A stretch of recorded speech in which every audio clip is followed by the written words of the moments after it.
Hello అండి, నమస్తే. ఈరోజు సండే స్పెషల్ కేఎఫ్సి చికెన్ చేసుకుందామండి. ఎంత ఈజీగా చేసుకోవాలో. ఇదేదో పెద్ద బ్రహ్మాండం అనుకుంటాం మనం.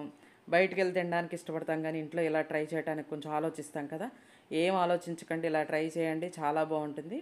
నేను 1/2 కేజీ చికెన్ తీసుకున్నాను. 1/2 కేజీ చికెన్కి సరిపోయేవి ఏమేంటనేది మీకు చెప్తా ఈజీగా. అన్నీ మన ఇంట్లో ఉండేవే.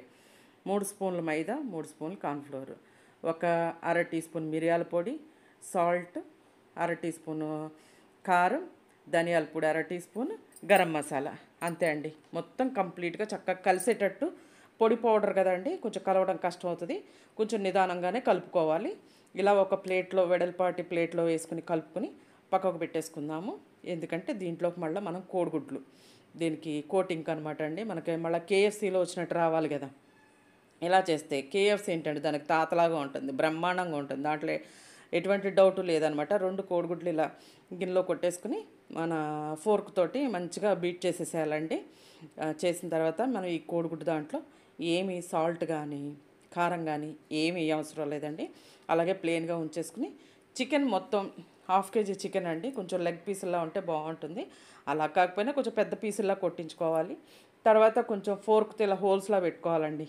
ఎందుకంటే నేను చాలాసార్లు గమనించాను కేఎఫ్సీలో తిన్నప్పుడు ఆ హోల్స్లో అలా పెట్టక ఏమో నాకు తెలియదు, కానీ లోపల ఉడికినట్టుగా అనిపించదు అనమాట.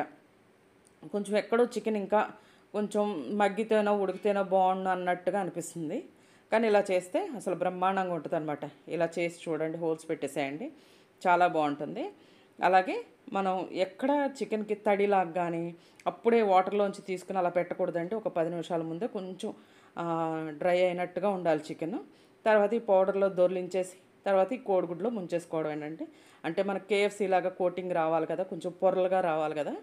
అందుకని ఇంకొకసారి మళ్ళీ ఆ పొడి పౌడర్లో అటు ఇటు తిప్పేసేయాలండి.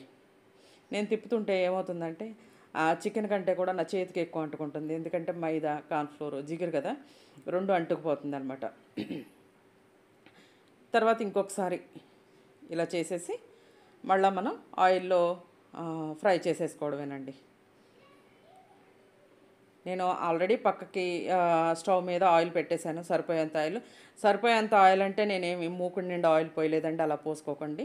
కొంచెం ముక్క సగం ములిగితే చాలు, అలా పోసుకుంటే సరిపోతుంది. ఎందుకంటే మళ్ళీ మనకి ఈ ఆయిల్ ఎందుకు అవ్వదు అనమాట, దేనికి వాడలేము. మైదా కార్న్ఫ్లోర్ కదా, కొంచెం వాడడానికి కూడా బాగుండదు. అంతా మామూలు డీప్ ఫ్రై అయింది, మనం వాడం కదా. ఇలా ఫ్రై చేసేసుకోవడమేనండి. కొంచెం ఆయిల్ ఎక్కువ వేడెక్కింది, అందుకని ఒకటి బాగా కలర్ వచ్చింది.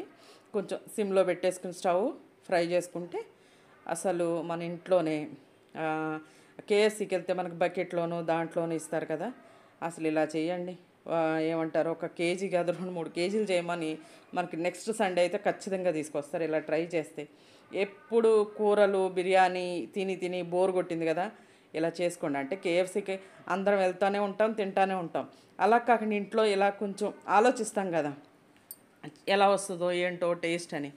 అసలు చేస్తే కేఎఫ్సీ కంటే చాలా టేస్ట్ అనిపించింది. చేసుకుని చూడండి. అలాగే చూసి ఎలా వచ్చింది ఏంటనేది మీకు నచ్చితే కనుక ఈ వీడియో మంచి కామెంట్ పెట్టి లైక్ చేసి షేర్ చేసి తప్పకుండా సబ్స్క్రైబ్ చేసుకోండి. దీని తర్వాత ఇదే కాకుండా నేను దీంట్లో ఇంకొక కొంచెం వెరైటీగా కూడా చేశానండి, చూపిస్తాను మీకు. అంటే 2 విధాలుగా 2 వీడియోలు తీయచ్చు, ఎందుకులే దీంట్లోనే చెప్పేద్దాం అన్నట్టు సగమేమో ఇలా వేయించి పక్కకు పెట్టి దాంట్లోనే కొంచెం ఈ పౌడర్లో దొర్లించేసి ఓట్స్ అండి, ప్లెయిన్ ఓట్స్ ఉంటాయి కదా, ఆ ఓట్స్లో ఒక్కసారి ఇట్లా కోడిగుడ్లో ముంచేసి వేసేసాను. దానికంటే కూడా ఈ ఓట్స్ది అయితే బ్రహ్మాండం అండి, అదిరిపోయింది అసలు. 2 రకాలుగా మనం అదే బయటకు వెళ్తే మనకు అదో 1000 ఇదో 1000 బిల్లు పేలుతుంది. అలా కాకుండా ఇంట్లో ఇలా చేసామనుకోండి, అదిరిపోద్ది కదా. డెఫినెట్గా ఈ వీడియో నచ్చుతుందండి. నచ్చితే కనుక లైక్ చేసి షేర్ చేసి మర్చిపోకుండా సబ్స్క్రైబ్ చేసుకోండి. అలాగే ఈ వీడియో ఎలా ఉంది ఏంటనేది కామెంట్ పెట్టండి. Tasting time. మా అబ్బాయి తింటున్నాడు, చాలా బాగుందన్నాడు అసలు. Fantastic, superb, mind-blowing, unbelievable.